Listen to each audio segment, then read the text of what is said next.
All good? Sorry. Okay. Okay, well, thanks for coming, guys. My name's Tim, as Sam introduced. I work at Lateral as an iPhone and Android programmer. And tonight I'm going to talk to you about Realm, which is a new technology that came out this year and has some really good-looking potential. So just before that, I'm just going to go into a really quick story about how this all came about. Just my microphone. For the last, God knows how long now, I've been working on an app called iComics. And basically, the crux of iComics is it's a comic book reader. You get your own comics, which are just zip files of JPEGs. You stick them into your iPad. It processes them and then renders them like a book. And I just shipped my third update last Saturday after a prolonged development time of 520 days. Yay. And I'm very happy. But that being said, there was a bit of a hiccup at the very, very end, and this is what prompted this entire thing. So up until a week ago, iComics has been using a technology called Core Data. Does anyone here not know what Core Data is? There are a few. Yeah, there's a couple. Yeah, there's a few newbies to iOS here, so I thought I'd just ask. Anyone want to field what Core Data is? It's basically, help me out here, guys. The devil's work. Basically, it's like Apple's industrial grade database system that comes on every iOS device and Mac. So it's like layers upon layers of just data persistence. It's not really, they don't want to think of it as a database per se because it can be swapped out with like SQLite or flat files or whatever. It's more like you define a model of data you want to still be there when the app reboots and to keep going. It sounds good in general, but I think you all can appreciate it's very, very finicky. There's a lot of boilerplate code you need to actually get it working. And then, much to my chagrin, it is really hard to get working properly across multiple threads. It's not like it outright fails when you do cross-threaded like data transfer or whatever. But a lot of the time I was working on iComics, I'd have things like a background thread imported a comic, and then it tells the main thread the comic imported, and then it sends me the object, and the object is there, but every single field is empty. So it's like a not null object that's just there. So I had like a list of just empty cells at one point trying to figure out what was going on. So Core Data is very, very I'm sure it's not Core Data, I'm sure it's me, but it's very, very tricky to learn. Anyway, the straw that broke the camel's back happened about 2 weeks ago. I just finished the app, and I was just about to put it on the App Store, and I was like, let's do one more test run. So I put out a general tweet saying, if you want to test my app, come and sign up. So I got about 40 people testing it, and immediately I got a bunch of feedback saying, the app crashes. It crashes a lot. You can't ship this. It's really, really crashy. And I'm like, but it's working fine for me. What have you done to my app? What the crap? So anyway, so I was like, well, hang on a minute. These guys just came in, so unlike me, they would have been installing the new version over the old version that's on the App Store. So so what actually happened was I tested this theory and found out, yes, what was happening was Core Data's auto migration was screwing up something chronic, and it was like corrupting half the database. Not so much for the app to crash, but enough for like really weird things like page file paths being nullified and things like that. So the app would start to run really unstable and then eventually crash.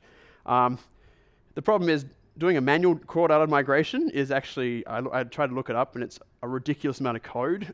So I was like, well, that does it. I can't do Core Data anymore. Now's the time for a change. I'm not gonna stick with this anymore. It only took 2 years, but there we go. So enter Realm. Cue the ample animation. Yay, that's my quota done for the day. So midway through this year, Realm was announced, and Sam told me about it, and I was thinking, that looks pretty cool. But at the time, I was like, well, I just want to ship my app. It's probably going to be too much effort to bother swapping over. And besides, Core Data hasn't done anything to really piss me off yet, and that was before the auto migration issue. So when it actually happened, I thought, okay, well, now's a good chance then. Let's try out Realm. And you can get Realm at realm.io. So what is Realm exactly? Basically, Realm is a database system similar to Core Data, the same sort of principle, but a lot more simple. And it came about from a company who is, I think they said they came out of Y Combinator, so it's a VC-funded startup at the moment. And basically, what their tagline is, it's the first proper database system that was designed for smartphones. So whereas Core Data and the likes they existed a long time ago, SQLite being the base of Core Data, and they just happened to work on smartphones. This one was actually built with smartphones and wearables in mind, so it's designed to be a lot different. It launched in the middle of this year, so it's incredibly new still. So take that as you may, I consider myself quite ballsy to be releasing this in a production app, but it hasn't actually crashed so far, which is good. But I wouldn't recommend shipping beta code normally. And something interesting enough, it's not actually built on Objective-C. It's actually a fully integrated custom C++ integration. The low-level core is called TightDB, and that feeds into a very light Objective-C and Swift wrapper, and actually Android now as well, for access to your code. The API is ridiculously simple compared to the likes of Core Data. It's very, very impressive. And it's actually fast as well. Like, I thought I'd have to take a performance hit, but no, actually in most cases it's a lot faster than SQLite as well. And as of like a couple of weeks ago, they've just announced that it's cross-platform now. So there's also an Android version, and there's also a Windows Phone version on the way. So this is really good if you want to build an app that's actually cross-platform, because now you can actually reuse your logic and share files really, really simply. Core Data, being an Apple product, is not going to ever be like that. And it's free. The current model right now is it's open source. TightDB is not open source, but they're planning on making it open source. And they actually have a plan in place to start making revenue by actually providing enterprise-level support to companies who want to actually integrate it into their products. Alrighty. Damn it, that wasn't supposed to happen. Anyway, so 2 anvils. Damn it. Anyway, so here's a quick benchmark. This was taken in July 15. As you can see, they were upon announcement, they were touting it as significantly faster than SQLite. They did actually have a little caveat at the bottom saying they've actually updated now to use things. They did another test using precompiled queries on SQLite, and SQLite can be faster. But as you can see, you're not taking a serious performance hit. Even if SQLite's faster, this thing is no slouch. Anyway, so for all that said and done, let's do a coding demo. I figured it'd be easier just to show you how it works and actually go through and do slides. That being said, whoops. I have not, oh damn, these are all Anvil animations. I have not actually done a code demo before, and I haven't practiced for this one, so this is either going to work really well, or you're all going to laugh at me. Anyway, so let's do a really quickly demo, and I'll show you how you use Realm. So we'll create a normal little single view application. I won't bother with the UI. I'll just do a really quick kind of like terminal kind of interface. So Tim, is this going to be a Swift demo? Sorry, Sam, it's going to be Objective-C. I haven't actually really studied Swift all that much. It's only become a consideration recently from what I've been hearing on Twitter, because it's still quite unstable, but apparently it's actually hit maturity now. So maybe next talk it will be. Last month. Of course, Realm test, make it Objective-C, make it universal. Use Core Data. No. No. Alrighty. So call this, I don't need to make a Git for this. No, don't add it to iComics, that'll be bad. Okay.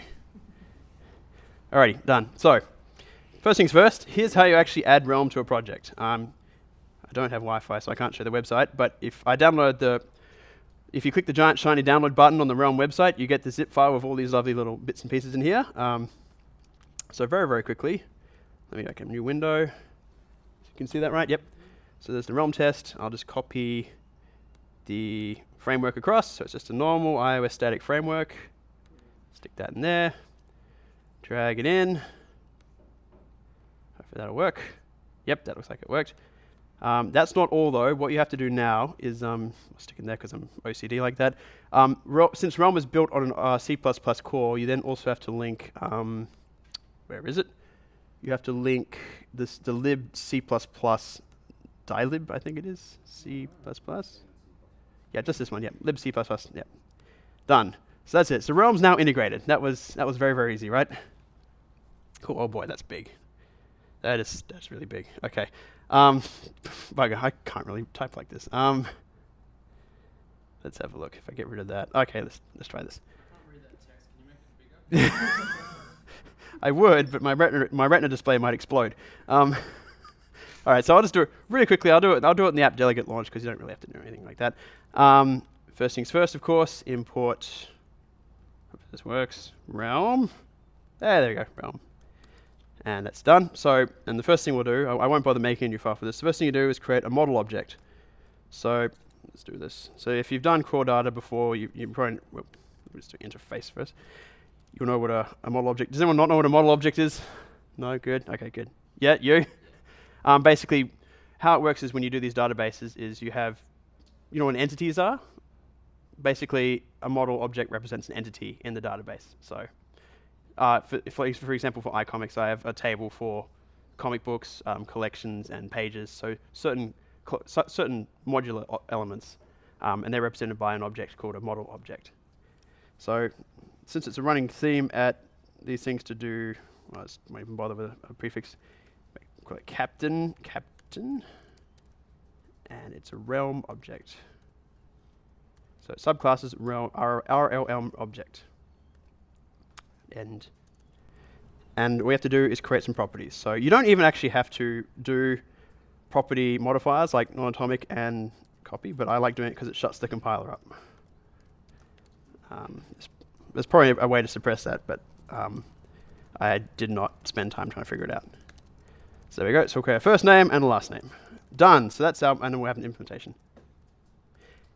And that's it. That's all you need to do to actually define a model object.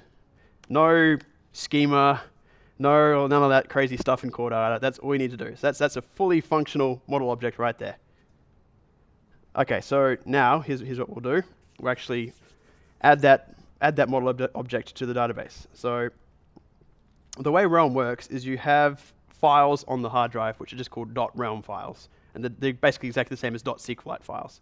And the way you actually access them in the code is by default, if you don't want to do anything special, the object is called RLM realm, default realm, and it is literally just a single class method like that.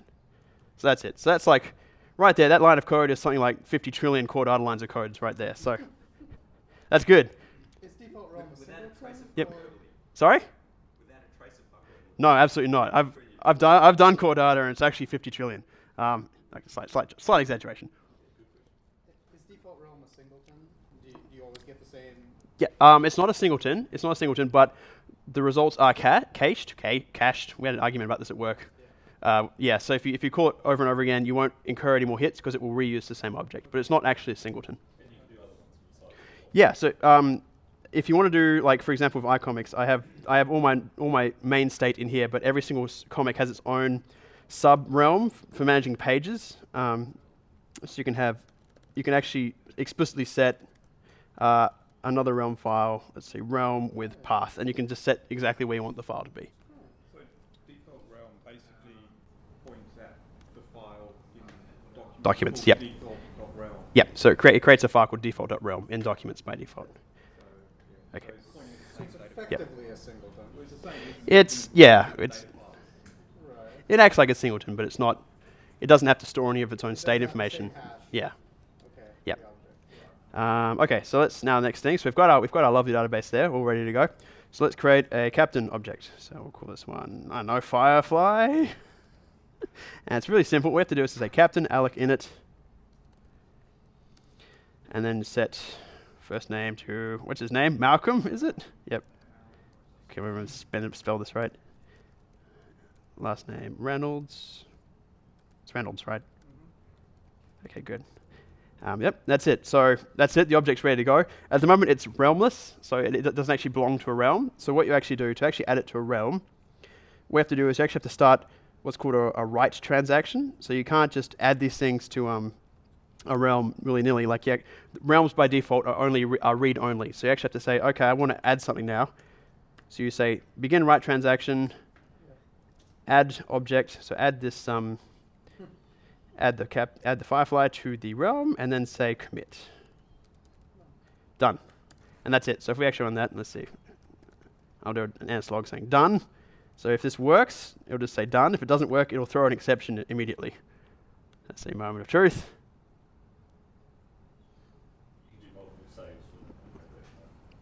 Only one write transaction can be open at once, and what happens is if other ones are trying to write, then they're locked until commit is called, and then they'll be transacted. But yeah, inside that block, you can do, yep, you could iterate through an array for simplicity's sake. Well, actually, that's a big screen. It's an iPhone 6, not even a 6 Plus, blimey. Did that work? What was that?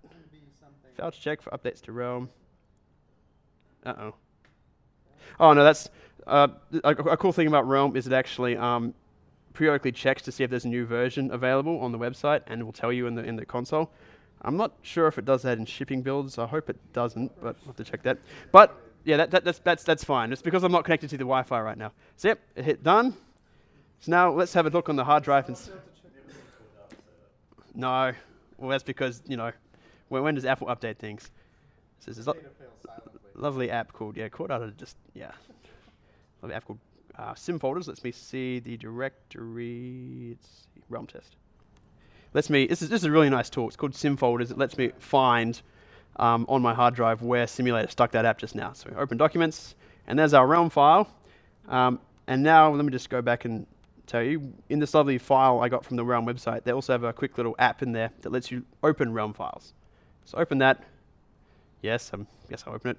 Done. There we go. So we've got the captain, Malcolm Reynolds. Done. So how many lines of code was that? That was like 10.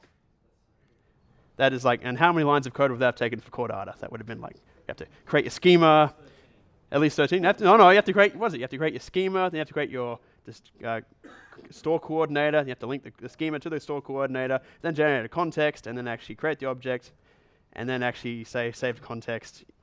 It's, yeah. Yep, straight away. It's just like a SQLite file. So that's it.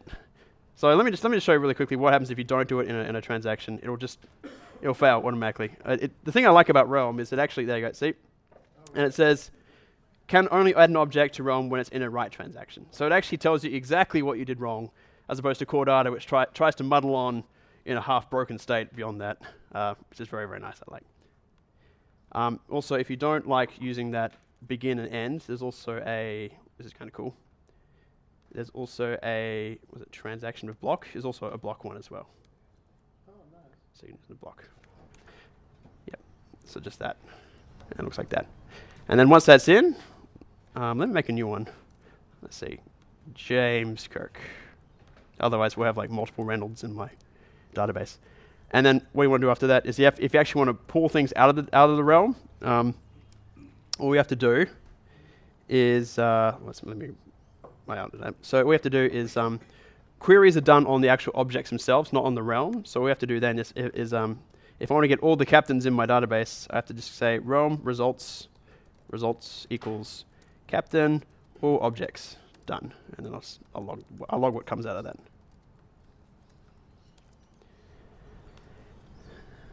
See if that works. And results is does that work? Oh geez, if it did work, I can't see it. There it is. Yep, Malcolm Reynolds and James Kirk. So that's it. So to do a fetch, it's just that simple. It's very, very. What I was about to say is a results file works exactly like an NS array. The only difference is you can't have different typed objects. Like it explicitly only has captain objects in there. But apart from that, it handles exactly like an NS array. That's basically it for a really quick hello world demonstration of Realm. Let me see, what else can we do? Search? Yeah, I was about to say, let's see if I can remember this off the top of my head. If you want to do search, you can actually conform to like normal SQLite kind of queries. Let's see if I can do this off the top of my head. I might have to Google this. Let's see, it's a captain, object. Oh yeah, and if you want to, by default, that query did the default realm, but if you want, you can explicitly supply the realm file you want to actually pull that from.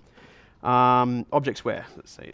So what is the default predicate? Like first name equals Kirk, but not Kirk, James. Let's see if this works. And then NSLog results.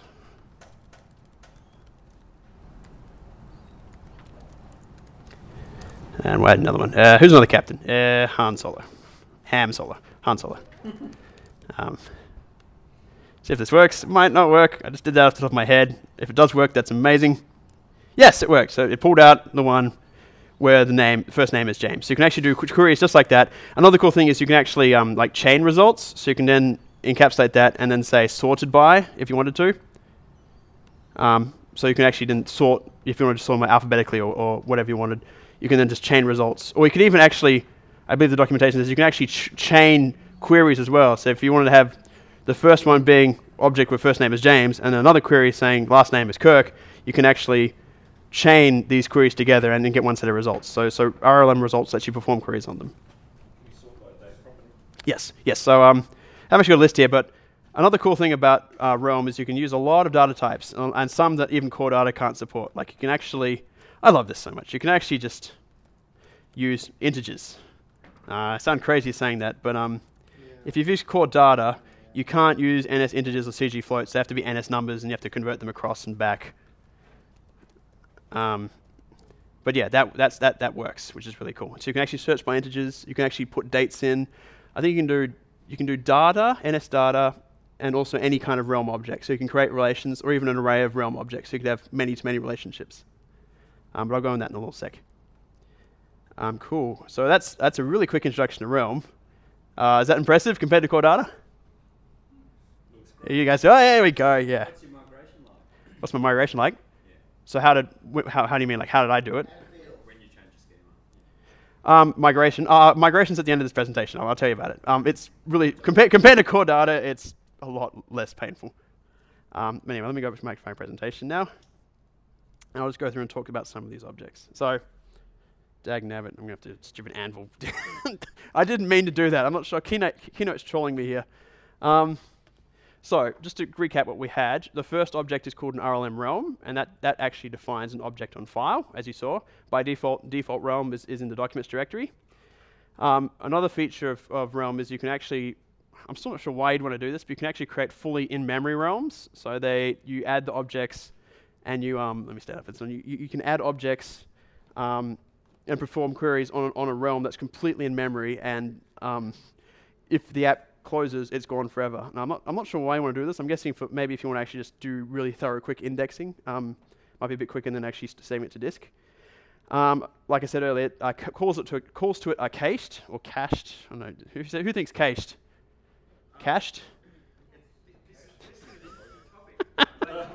Oh no, here we go. I set them off. The Macquarie Dictionary says in Australian English it's pronounced cached, specifically for computer memory. I think early computer scientists in Australia mispronounced it, and it's stuck.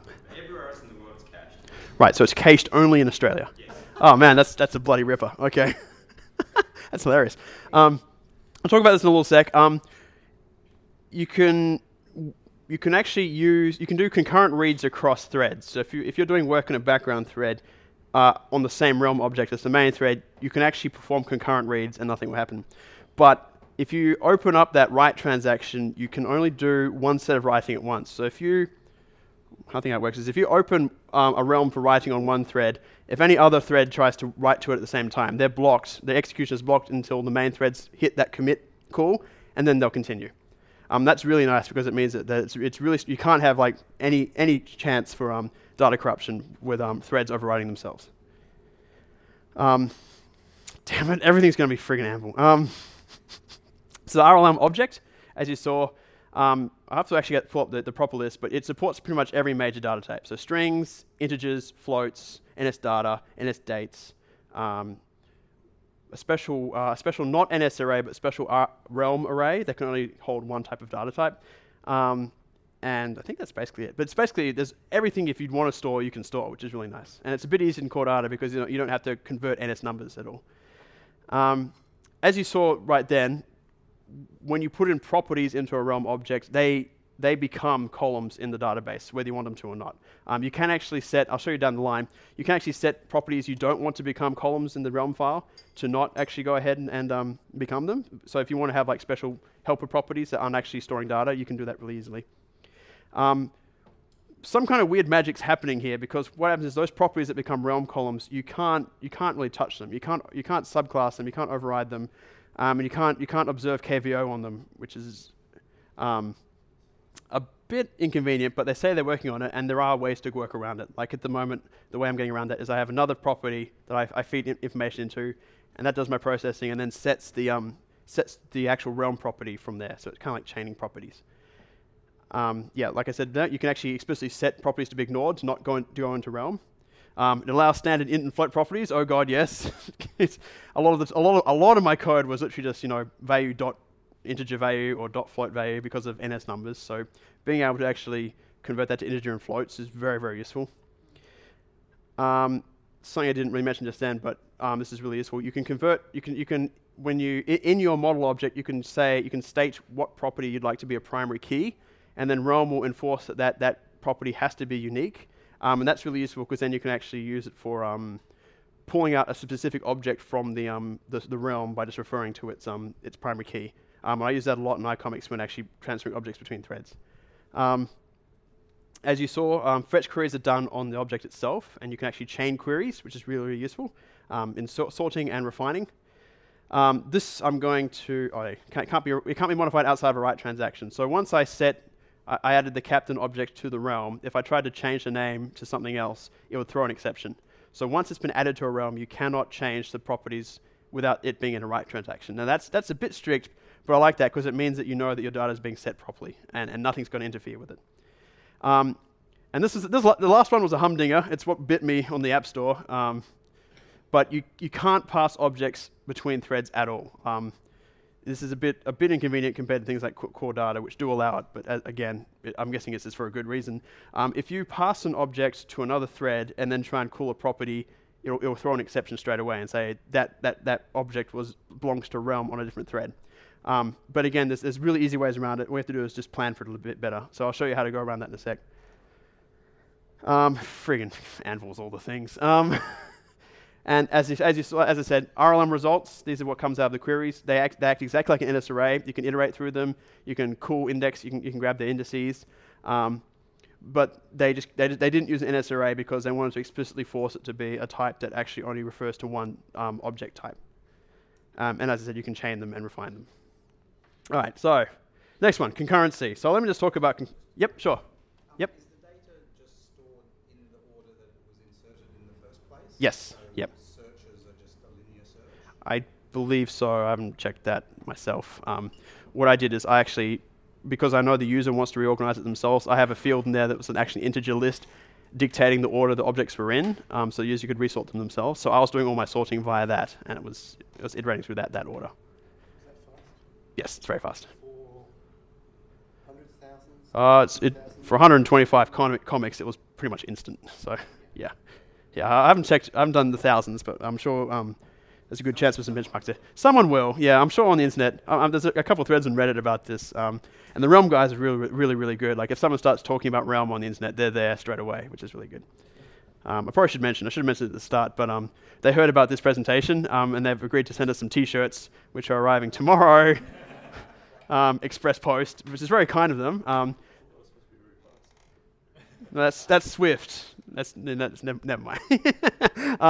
But I'll bring them to the next one. So we're getting some Realm stickers and some T-shirts, which is very, very kind of them. Anyway, okay. So let me talk about concurrency. So as I said in iComics, a lot of stuff happens on the background threads. There's a lot of passing objects between threads. And that can get kind of icky, especially with core data. So what I'm going to do, let me blow this away, because if I don't blow this away, I'll get a migration error, which I'll talk about later. And we'll add that primary key. So let's have a look. So Xcode. I'm just going to be really lazy and have like int, it's an int, that's all. So what you have to do is to actually specify that that object. Let me just check. I'm still recording, right? Yep, still recording. Testing, yep, still recording. To actually... Nah, I'm fine. Maybe. To actually dictate a property as a primary key, all you have to do is in the implementation just say class method NSString primary key, and then return. I don't know. Is it lazy to do it on the same line because it's only one line of code? Return. Yeah, I did like this in iComics, and I feel a bit dirty. Done. That's all you have to do. Or if you want to be cleaner, just put it on multiple lines. Just for that. That's done. So that's now when Realm actually creates this object, that will be dictated as a primary key, and that will be, if I try and set two objects with the same primary key, I'll get an exception. So now let's go back and create a new object. Let's have a look. So let's create a new object. Cool. Who's another captain I haven't done yet? Oh yeah, okay. Picard, Enterprise D. Spell John looking for it. So now we'll actually set it's not Firefly anymore. Primary ID as just one. Don't have to do any NS number encapsulation.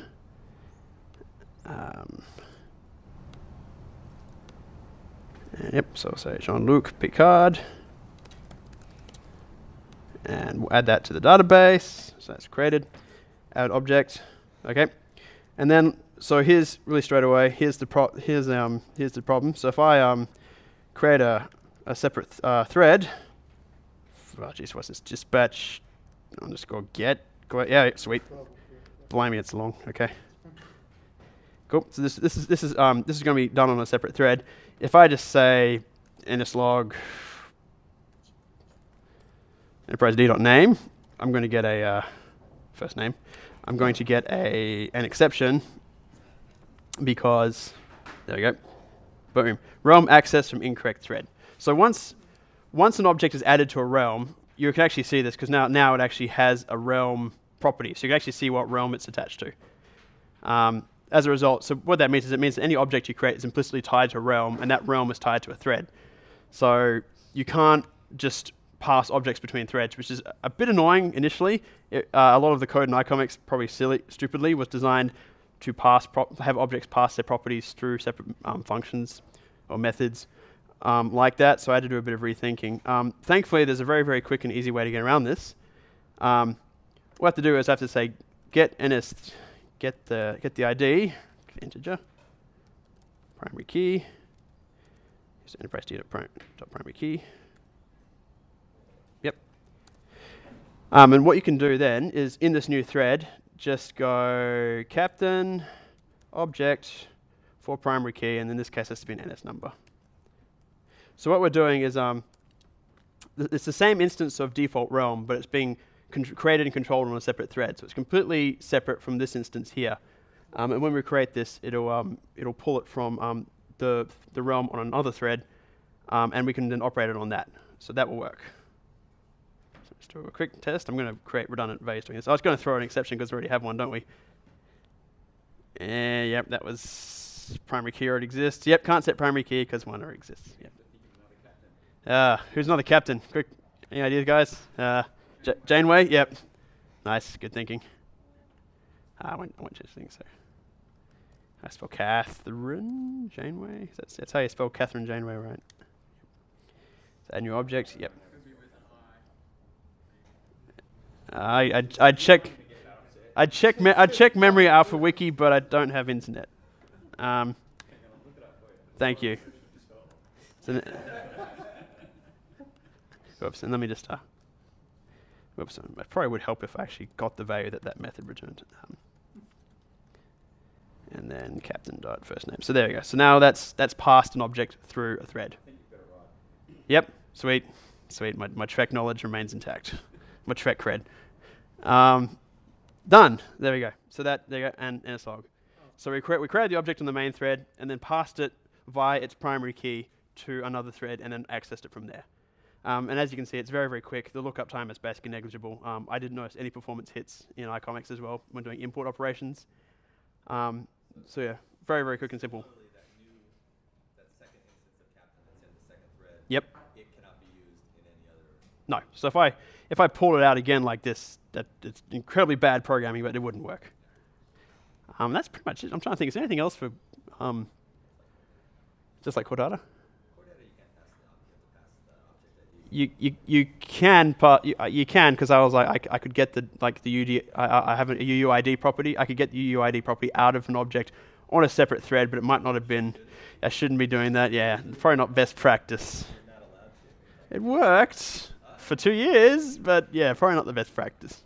And yeah, yes, it probably is my fault that core data nearly killed me. I'm trying to think what else is there about concurrency. Oh yeah. So let's see. Two things to mention. When you create an object on a background thread and hit save, the realm on the main thread will be informed that it's been updated, and all the values will be updated. But if you create an object and then try and access it from a realm on a different thread, not the main thread, that update will not persist. So you actually have to call. I think it's refresh on the realm. Let me just have a quick squeeze. There's like a property that says refresh. Or is it on the object? Yeah, so you actually have to, there you go. So it forces the realm to update to the most data, the most recent amount of data. So its default set to yes on the, yeah, auto refresh. So it's default to yes on the main realm, on the main thread, and no on every realm created on a subthread. So that's just something to be aware of. Subthread, when you created that new Kaplan object, even though Yep. you didn't explicitly do it, No. It created a new realm object. Yeah, if you don't actually, if you don't say in realm, let's see, or object in realm, I think it is.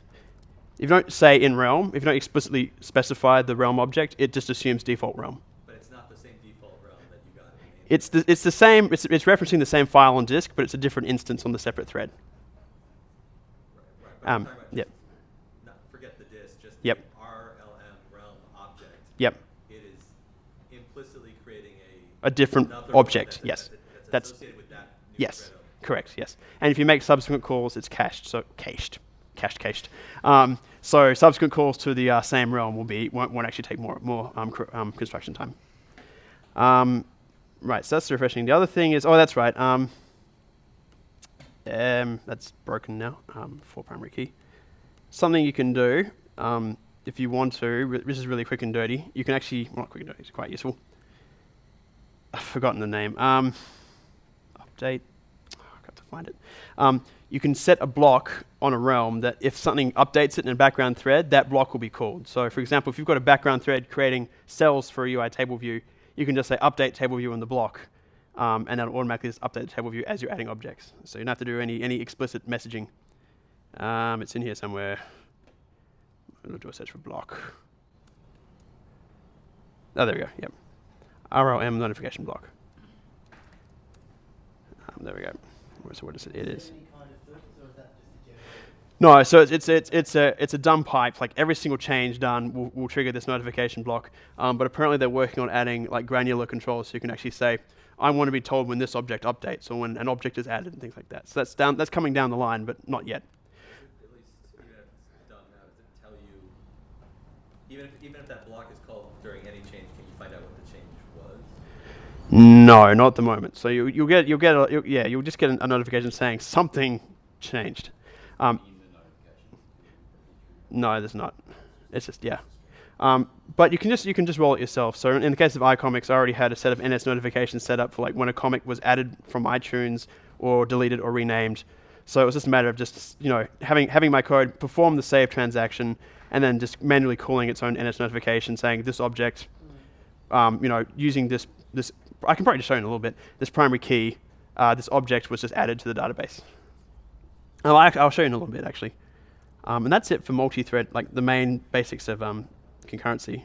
Are there any questions? Nope. Yep, sure. So what about the multi-thread? What about overriding? Overriding? Yeah. I'm not sure actually. You can pull out the object, modify it, and then resave it. But I guess if you create a new object, it'll just create a new entry in the table. So if it has the same values, it'll still be a separate entry. I think it's the same logic as SQL, as in Yeah. threads for argument. Is it replace, or do you have to explicitly replace? I think it's actually a convenience thing saying update or add. Where was it? Let's have a look in the default realm. Update or add. Where was it? Yeah, I think it was, or was it insert or add? It was one of the two. Where's add object? Are we near there? Add objects. It's just a single property now. Oh, there we go. So you can say add or update. So if the object's already in there, it will update that one, or if it's not, it will add a new one. No, at the moment it's only one primary key, from what I can tell. It's just you return a single property. Okay, what else is there? That's a question for bonus points. Sure. Nowadays, with the advent of app extensions, Yep. you have multiple processes. making the Yes. same data store at the same Yes. time. Not at the moment. They've actually said, like, yeah, we're aware of that. It doesn't actually do multi-process handling at the moment, but it's on our list and we're doing it as fast as we can. So not yet, but it's on the list. Everything's on the list. Yeah. I don't know. It seems quite small. I think it's just a couple, yeah. And a really, really, really thorough community manager. Really thorough. I'm impressed. Yeah, it's not. That's Yep. Yep. Yeah, they're really polished. What's the point? I mean, why did they do yet another data store? I think it was, yep. I think, As I've said on a number of occasions, they all suck. yeah, they all suck. There's always room to do a better job, and I think they've actually done a proper better job here. I think I read that core, whatever the core of Realm is. TightDB, yeah. They wrote for some other purpose, for some, not for a client, but it was something else, and then they realized we have this really great core or something. Yep, it's called TightDB. It's closed source at the moment, but they're just about, they said they're cleaning it up and they're going to actually open source it very soon. And it's fully native C++. So it's, yeah, so it's not quite SQLite. I think I read once they had that, they kind of thought, let's build this. Yeah, I think they built it for something else. I mean, is it really, they probably haven't released any details, but is it, if they have, is it really optimized for basically being on flash-based storage on the so-called I think so. system of phones? I mean, that could be their differentiator. Could be. My understanding of it is it's pretty much an in-memory store with persistence added on. Right. But that's a better way to get it. Yeah, I haven't looked at the internals low before. efficient in-memory object storage. They've got their own custom mapping of object data to properties. That's why that was done early. So related to that, that's another question. Sure. Once I'm doing a write transaction, as soon Yep. as that commit line is done, Yep. if the program crashes right at that second, is it persisted? Guaranteed? I don't know. I haven't actually. Claim acid, so Yeah, they claim acid, so yes. Let's just say yes. But you're welcome to test that if you want. I just wanted it, whatever the answer they have. Yeah, no worries. Yeah, I'll tell you my opinion of it, like how iComics has been holding up with it at the end. But yeah, anyway, so just get back on topic. So that's the rules of concurrency. As you can see, you have one realm object per thread. Objects have to be refetched on new threads. You can't just pass objects between threads, which is good for encapsulating data. Yep, so you can just use object for primary key to pull objects between threads. When you do a write transaction, every other realm object on other threads are locked for the time being until that transaction is completed. And like I said before, objects in the main thread will be automatically refreshed, but you have to manually refresh any realms in other threads that might have been active at the time to actually get that those changes across. And you can use, oh, there it is, add notification block to do like a dumb pipe detection of updates. So if you've got a table view, just hit self the table view, reload data for that kind of instance. But granular control will be coming. And the website looks like that. It's a very, very nice website. All the code's on GitHub. That's that giant shiny button that says download for iOS. Is that what I had in my downloads folder? It's just all that in one nice package. And yeah, it's realm.io. And let's just finish up with that's the end of the presentation. Thanks for watching. But there will be, yeah. Damn, I did not mean to do that. I honestly did not mean to do that. I don't know why I was doing. Why did you do this to me, Keynote?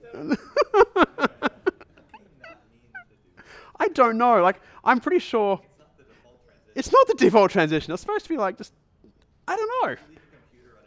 Oh, you know what it was? It's because I duplicated the first slide with the ample transition and just changed the text fields, but didn't bother to check that the transitions weren't removed. So it was that very first object. Ah, that would do it. And I didn't rehearse my presentation.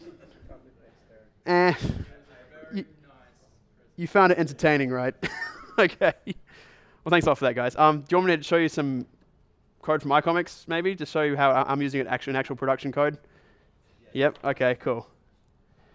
Alrighty. So this hideous bloated code base of mine. It's now 150,000 lines of code. It's great. So all my actually, let me just really quickly. No, that does not include the comics. 660 source files.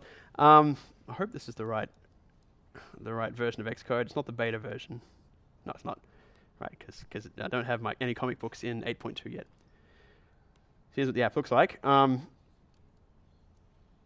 we have lots of nice public domain comic books right there. Yep.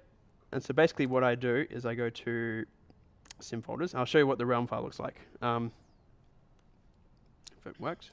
Hang on, yep, sim folders. Where's sim folders? Sorry? Yes, it does work on OS 10.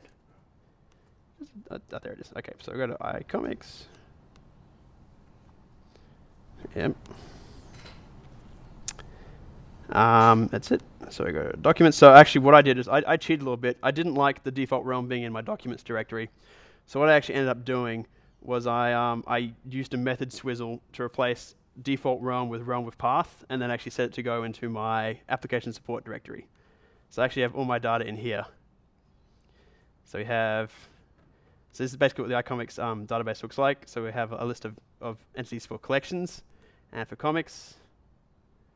So many comics. And that's pretty much it. So I've got store NS date, integers for number of pages, group, and then the references to the collections that they're in. So this looks like that. So let me show you what my notification system looks like.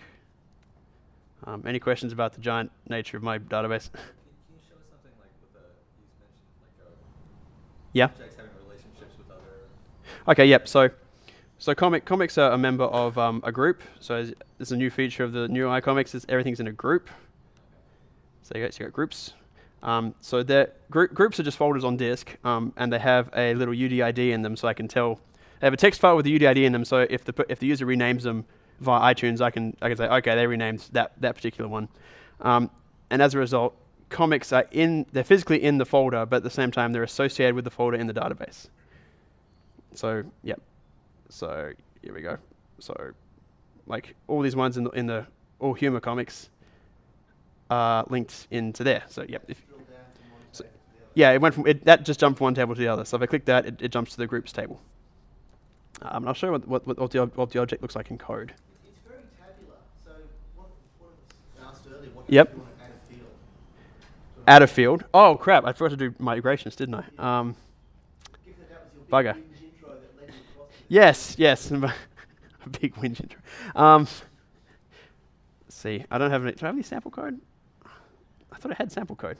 I thought I literally. Oh no, it got deleted. Oh no, iCloud, you failed me. Basically, it's. Let's see if I can get. Let me just pair to my iPad. There's some really good sample code on the website. It's my iPad there. There it is.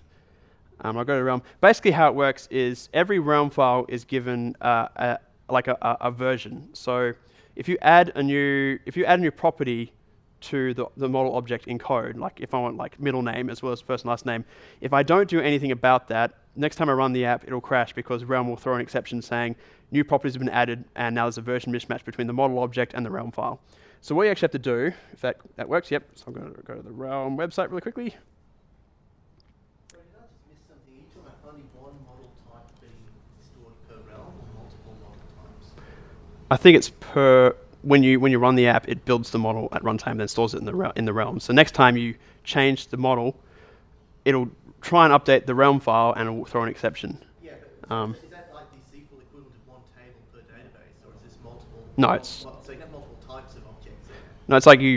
no. It means you actually have to restructure the table in the database before you can proceed.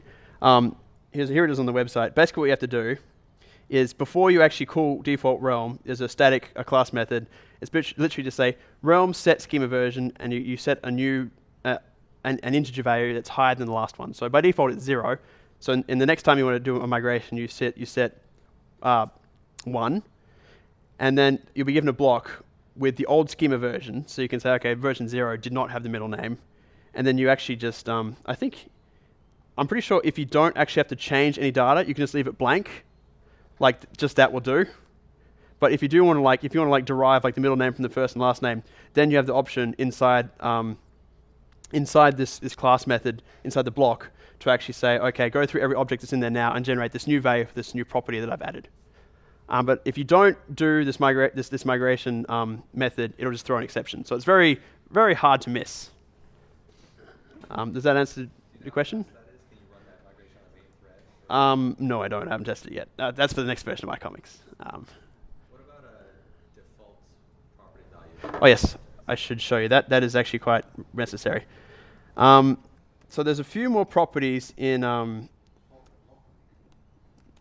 block. How do you do that set schema Where is version it? if it's not actually doing any upgrades to the Oops, where's it? these files? If it's just added to the column. So let's have a look. So at the very bottom, So the model object for iComics has a lot of like convenience properties. Like they're read-only strings. They're basically constructing paths to the cached data on disk from the comic information. So it takes like the UDID and points to the caches directory, and again gets like the directory full of thumbnails and things like that. But by default, even though it says read-only, these were all originally created as columns in the realm file, and that was kind of pointless. So what you can actually do is there's a lovely little convenience class method in realm. You can actually say, here's an array of all the properties I don't want you to turn into realm columns. Oh man, this is cooking my beer. That's warm. And here's the primary key. Let me just clean that up now while you're all watching. And one other thing you have to set, they say they're working on it now, but specific types can't be left null when you actually add them to the database. I'm guessing from this it's strings and dates. So you might also have to initially create some default property values, which is literally just like an empty string for UUIDs. So when you actually add an object to the database for the first time, values can't be nil. They have to have some kind of value, even if it's just like an empty string or a default date or something. But yes, you can set default values. That's pretty much it. Sorry, just to make sure I said. Sure. Yep. None of the properties can be nils. There has to be at least some. I think things like integers, you can leave them as just 0. Like you don't have to actually explicitly say. But yeah, like strings here, like it chucked a wobbly if I didn't actually have, even if it's just an empty string, some kind of value at the time we were adding it to the database. But I looked it up on the internet, and one of the Realm engineers has said they're aware of this, and they are working on having, was it nullable entities? I think they said it was down the track. So again, this is a product of beta software, but it's pretty reasonable. I like that restriction. You like that? Yeah, I think yeah. Forces me not to get in that situation where like, wait a minute, is an empty string null or is it empty, or Yeah. How did I set that? Exactly. You actually explicitly say, okay, leave that empty for now, and the code will handle that. I think this is the thing I like about Realm. Like it's very strict. Like if you do something wrong, it'll crash and tell you immediately what you've done. Unlike Core Data, where you could keep going for ages and not realize you've broken something. So it's very straightforward to actually get the system up and running really quickly, and just get it really, like I was really impressed that it didn't crash, it didn't do anything wrong after my first like foray into adding it to my project. Any more questions? So you haven't shown us how you set up to Oh. one to many relationships. Okay, sure. So I think it's just in, is it in this one? So in this one we have the group. There you go. So a one to many is like the comic object specifies the parent, and that works. That works really well. And then I can just say, I can just do a query like get all the comics where that group is this one. And since the group has a UUID, I could even just say get the UUID, which is really nice because then I can pass a string between threads. For actually many to many, I don't have an example in my code, but on the Realm website, they have one in the model tutorial. Here we go. So their example is you have an object called a dog, and another object called a person. So a person can have multiple dogs. So what you actually have is you define with a macro an RLM array of protocol type dog. So it sets up a specific data type that can only take dogs. And then you can add that as a property to the person. So now that person has a reference to many, many dogs. And that's it. That's all you have to do. So it's very, very straightforward. Acts like a normal NS array, but again, it's a special object to enforce that it is only of one type. Is that lazy loaded? I don't know. I actually don't know. I don't think, yeah. The results are lazy loaded. Yeah. Otherwise, it's a hell of a It would be a bit of a, yeah. You build a schema which does a pyramidal or recursive Yeah. expansion. I would assume it would have to be lazy loaded or just pre-cached or something. Yep, that's pretty much it. Yeah, so if you have any more like questions, the documentation is very thorough. They have a quick tutorial here, and then every single object has its own like pseudo Apple style, where is it? Documentation set as well, where you've got every single method, an explanation for every single method. Here we go. Here's all the data types that Realm objects have. That had Swift examples within days. Yes. Where's the? Actually, I think does this site? Yeah, we go here. Swift. So every single one here has a Swift equivalent. So here it is in Swift. So very, very, very similar. API works basically the same, but it's a bit swifter. That's a word. Android Android's very, very recent. Using hideous Java. Using hideous, yeah. Yes, using hideous Java. Where is it? Here we go. Here we go. So, because Android's very, very recent, so on the main page there's some code examples of Java. So here's what it looks like in Java. Yep. As you can see, it's pretty much exactly the same type of logic as the iOS version. Yep. Begin transaction. Yep. Create dog. Add dog. Commit transaction. Yep. And queries are chained with dot notation. And there's a thread, multi-threaded example. Yep. And apparently Windows Phone's coming too. So, yeah, I'm very excited just for the cross-platform kind of capabilities, because that could be very useful down the line. Cool. Any more questions? Yep. Did you say you can distribute a pre-populated file database with your application? Yep. You definitely could. Okay. No, you can actually create. In fact, I think even the default Realm app, just for shits and giggles, lets you create, generate demo database. Call it test.realm. Yep, open it. There we go. There we go. So a bunch of completely arbitrary data, but yeah, you can actually create a pre-made Realm file, put it into your app. I'd recommend moving out of the bundle into the documents directory before opening it. And you can just work with it from there. So is that what you do with your comics? No, like when you import the comics, it generates the information off the files put in. So it opens them, indexes all the information, orders them, things like that. So you would add that as a file into the thing on first launch, you would move it into documents directly. So the Yep. realm file has Yeah. to be writable. Yeah, like this is. Yeah, like as you can see, it generates a lock file while you're working with it, so it needs write access just for the things it does. That's right. One last thing. So this was left over from my core data ages. Oops, no, it's the wrong file. Comic file manager. I'm going to rewrite all this at some point, I swear. No, not in Swift. God, no, not in Swift. It's too much code for that. Where is it? So import comic. Oh, here's one. So it's just when a new group gets added, new collection. Yep. So when a new collection gets added, basically all I do is I on the background thread. This is inside NS operation right now. The background thread gets its UUID, and then it says on the main queue, grab the object by using its UUID, and then send a post notification saying we added some more comics, and then the main thread will go okay. And it uses this little loop here to say get object from primary key. So then it actually sends through the notification what comics were added to send. So then I can just add them to my array that's plugged into the table view. Well, it's not a table view, it's a grid view, and just update it straight away. So it's very, very straightforward to update the UI with specific objects. It could be a bit simpler, but at the moment you can do it yourself with not too much effort. Yep. What comments? Yeah, I document the shit out of my code. Hey, future Tim. Sorry in advance. Anyways, I'll show you the ones I open source on GitHub. Or GitHub, depending on your pronunciation. Sam says GitHub. I comment like literally. Yeah, I have to say if they say GIF, it's totally GitHub. Yeah, I document the shit out of it.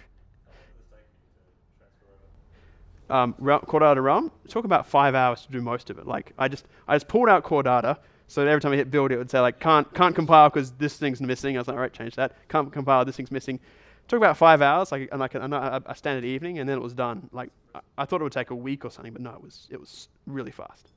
So how did you manage your migration of people's data into Realm? I didn't. I blew. Yeah. I got a couple of negative reviews for that, and I was like, it would be a lot of effort to like dig up the database and wade through the format. So basically, what happens is when this app shipped, all the state information they had for their comics got blown away. In hindsight, that was a bad decision because a few people did get quite upset. So the comics still had another copy of their comic. No. The comics are still there. It's like if they were reading it and they saved at page 10, they got turned to page 1. So some people are like, I was in the middle of a book and now I don't know where I am. 3 stars. So, yep. Yeah. The thing was smart enough to rebuild the database from scratch, but state information like what page they're up to was lost. Sorry? Yep. No, they didn't have folders before, so that got added in. Yep. Yeah. So it's I couldn't do it now, no. just the mere existence of the comic files allowed you to Reboot, yes. So I figured it wouldn't be that catastrophic. If some people might lose where they were, but yeah. I thought you were saying that they lost all their comic. No, they didn't lose all the. No, that would have been catastrophic. I would have been bombed into oblivion if that happens. Now there was a glitch at one point because I was trying to do some funky file system thing on a background thread, like it was delete this folder on a separate thread and then start doing these operations here. But because it was on a separate thread, the execution caused it to get confused, and so just to be on the safe side, it'd just blow away the entire documents directory.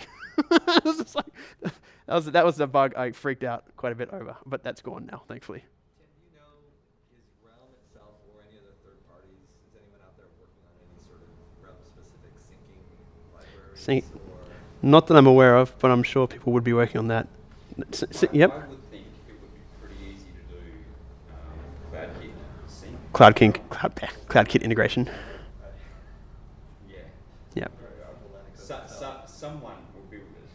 Yeah. Someone will build it. Hell, I might have to build it for iComics. On the GitHub. Don't talk to me about iCloud core data is a nightmare. Yeah, but I'm someone. People have been asking me to have like state sync. Like if I put a comic on both my iPhone and my iPad, and I read up to page 10 on my iPhone, I want to pick up my iPad and read off from there. So Apple does it. Well, on iBooks they do that. It doesn't really, because iCloud never works for me, so I've never seen an instance of iCloud working. Ah, okay, I'll look into that. That would be nice. That was the earliest instance of Apple actually using iPad or iPad was public was iBook sync. iBook syncing. Yep. Wow. Yep. But yes, my belief is that the on-disk persistence mechanism that you use shouldn't necessarily be tied directly to the syncing mechanism. Yeah. It has been in the past, but I think we'll go down a path of, you might use Grunt with Dropbox, or you might use Grunt with Pars, or you might use Grunt with AWS. or AWS. Yeah. Why do you say that? What's that? Why do you say? Just because the idea of pushing sync down to the persistence layer doesn't work. I think we've been trying to do it for years, and it just I'll save this to disk and it'll sync everywhere. It doesn't work very well. Yeah, that's. I'm looking at it going, oh, it's so similar to things like Parse, the API. But wouldn't it be great if there was one library that handled your this persistence and your... Yeah, it shouldn't be too difficult to get a plugin for each of those that sort of hook in at the appropriate level and coordinated the syncing. But you will still need to do your conflict resolution yourself. I don't think there's any way around doing your own. Someone's updated this on 2 devices. Yep. Cool. Any other questions? Cool. Well, thanks a lot, guys. Hope you give Realm a try. Let me know how you go. All right. Thanks a lot.